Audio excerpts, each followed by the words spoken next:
Nation for the myriad life forms on this planet.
For multi-celled organisms to change their nature and function, many different features have to evolve together.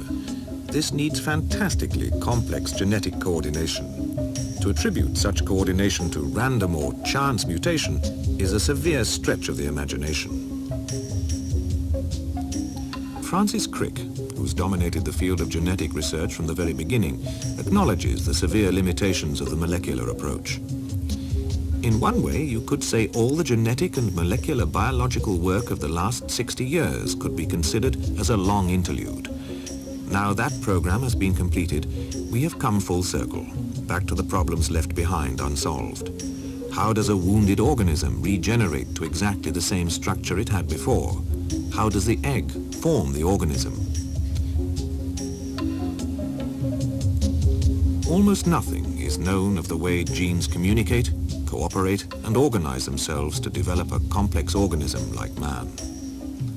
An attempt to explain life solely in terms of random molecular mechanisms is too simplistic.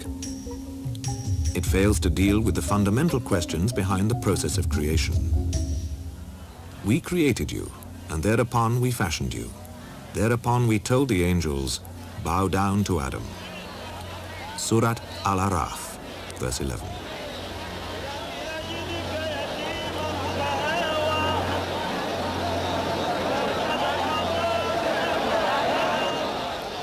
The spiritual concept behind the creation of man from clay or earth is well known. Science has shown how there is also a physical reality in this statement. The chemical components which form the human body are present to a greater or lesser quantity in the ground. God is the one who created you, then fashioned you harmoniously and in due proportion. Into whatever form He willed, He made you out of components. Surat Al-Infitar, verses 7 and 8. The creation of mankind as a species can be seen in microcosm with the creation of each individual human being. The Quranic verses dealing with the fertilization and development of the human embryo are stunning in their clarity and precision.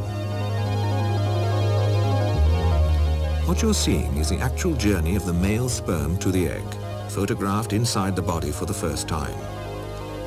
God fashioned the two of a pair, the male and the female, from a small quantity of sperm when it is poured out.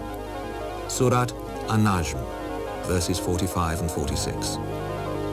Then we placed man as a small quantity of sperm in a safe lodging, firmly established. Surat Al-Mu'minun, verse 13.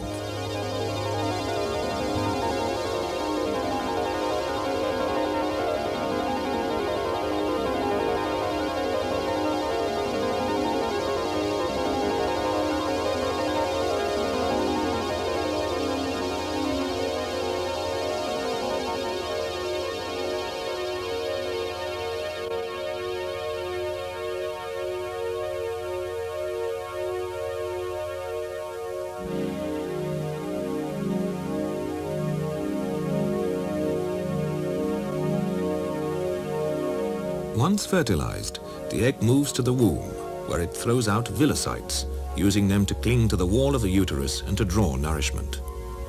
Read, "In the name of your Lord who fashioned man from something which clings."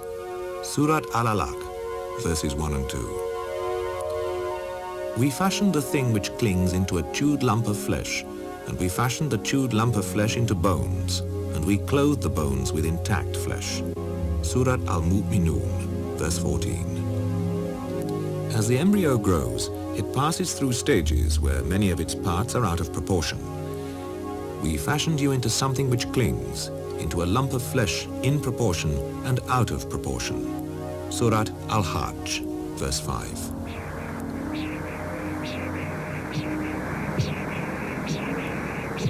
God appointed for you the sense of hearing, sight, and all the internal organs. Surat Al-Sajda, verse 9.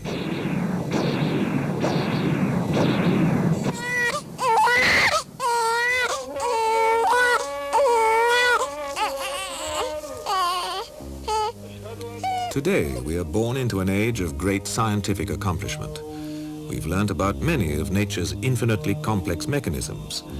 When we think about the remarkable organization presiding over the birth and maintenance of life, it becomes less and less possible to consider it as the result of chance. As scientists delve deeper into cellular and subatomic worlds and outwards into mysteries of the universe, they reach new and baffling frontiers of knowledge. The classical mechanistic view of life ceases to work, and scientists are confronted with questions that have traditionally been seen as belonging to the realm of spiritual and religious belief. It is certain that science, being a relative form of knowledge, will never be able to answer these questions. O assembly of jinns and men, if you can penetrate regions of the heavens and the earth, then penetrate them. You will never penetrate them, save with a power. Surat Ar-Rahman, verse 33.